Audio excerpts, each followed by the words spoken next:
Hello friends, எல்லாரும் எப்படி இருக்கீங்க? இன்னைக்கு நம்ம வீடியோல உருளைக்கிழங்கு வச்சு நல்ல டேஸ்டியா சூப்பரா ஒரு ஸ்நாக் தான் பண்ண போறோம். கண்டிப்பா உருளைக்கிழங்குன்னு சொன்னாலே எல்லாருக்கும் ரொம்ப பிடிக்கும். அதுவும் இந்த மாதிரி உருளைக்கிழங்குல நம்ம ஸ்நாக்ஸ் செய்யும்போது யாருமே பிடிக்கலன்னு சொல்ல மாட்டாங்க. கண்டிப்பா திரும்ப வீட்ல செஞ்சு தர சொல்லி கேட்டுட்டே இருப்பாங்க. அந்த அளவுக்கு நல்ல டேஸ்டியா இருக்கும். வாங்க எப்படி செய்யறதுன்னு பார்க்கலாம். பாருங்க ஃப்ரெண்ட்ஸ், இப்போ நான் வந்து 3 உருளைக்கிழங்கு எடுத்து வச்சிருக்கேன். 3 உருளைக்கிழங்கையும் மேலே வந்து தோல் சீவிட்டு சின்னதா கட் பண்ணி எடுத்துக்க போறேன்.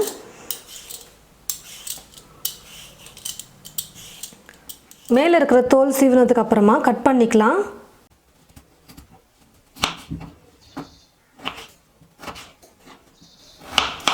ரொம்ப பெருசாகவும் வேணாம், சின்னதாகவும் வேணாம், கொஞ்சம் மீடியமாக இருக்கிற மாதிரி நம்ம கட் பண்ணிக்கலாம். பாருங்கள், இந்த சைஸ் இருக்கிற மாதிரி கட் பண்ணிக்கிட்டோம்னா ரொம்ப ஈஸியாக வெந்து வந்துடும்.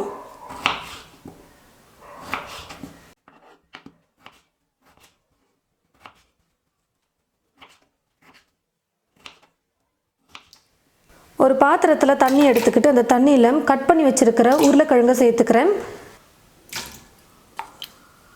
இப்போது இந்த பாத்திரத்தை ஸ்டவ் மேலே வச்சுட்டு தீ ஃபுல்லாக வச்சுட்டு நம்ம 2லேருந்து 3 நிமிஷத்துக்கு குக் பண்ணிக்கலாம்.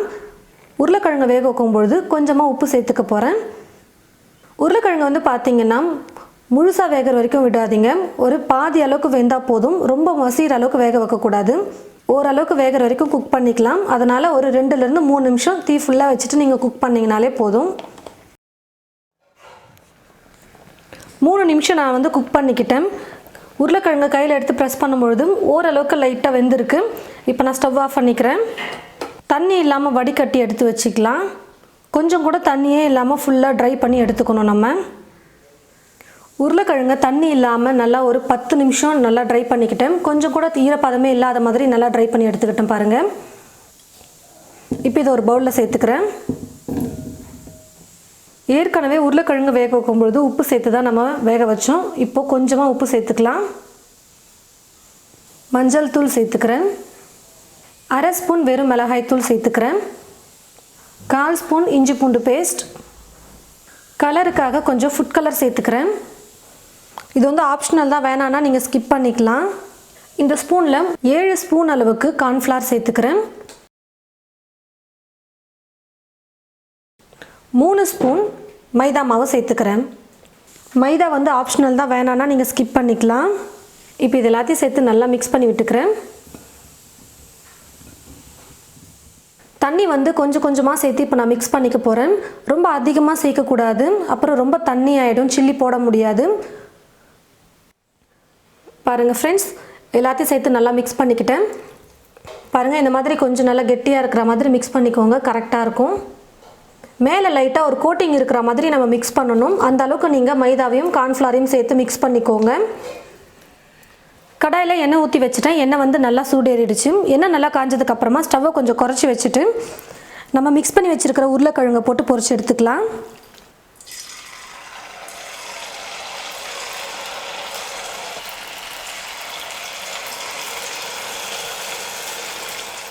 ஏற்கனவே உருளைக்கிழங்க பாதி அளவுக்கு நம்ம வேக வச்சு தான் எடுத்துருக்கோம். அதனால் ரொம்ப நேரம் குக் பண்ணணும்னு இல்லை, கொஞ்சம் நேரம் குக் பண்ணாலே போதும். எண்ணெயில் போடும்போது தீயை குறைச்சிக்கோங்க. அதுக்கப்புறமா தீ ஃபுல்லாக வச்சுட்டு நம்ம குக் பண்ணிக்கலாம். அப்பப்போ லைட்டாக திருப்பி கொடுத்தோம்னா எல்லா பக்கமும் நல்லா வெந்து வந்துடும். கலந்து கொடுக்க எல்லா உருளைக்கிழங்கும் தனித்தனியாக பிரிஞ்சு வந்துடும்.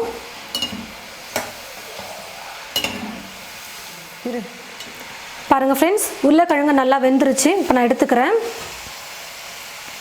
இந்த மாதிரி ஒரு கரண்டி யூஸ் பண்ணிக்கிட்டிங்கன்னா இருக்கிற எக்ஸ்ட்ரா எண்ணெயும் நல்லா ட்ரை ஆகிட்டு வந்துடும். இதே போல் மீதி இருக்கிற எல்லா உருளைக்கிழங்கையும் எண்ணெயில் போட்டு பொரிச்சு எடுத்துக்கலாம். பாருங்கள் ஃப்ரெண்ட்ஸ், எல்லா உருளைக்கிழங்கையும் எண்ணெயில் போட்டு பொரிச்சு எடுத்துட்டேன். கடைசியாக இது கூட கொஞ்சம் கருவேப்பிலையை எண்ணெயில் போட்டு பொரிச்சு எடுத்துக்கிறேன்.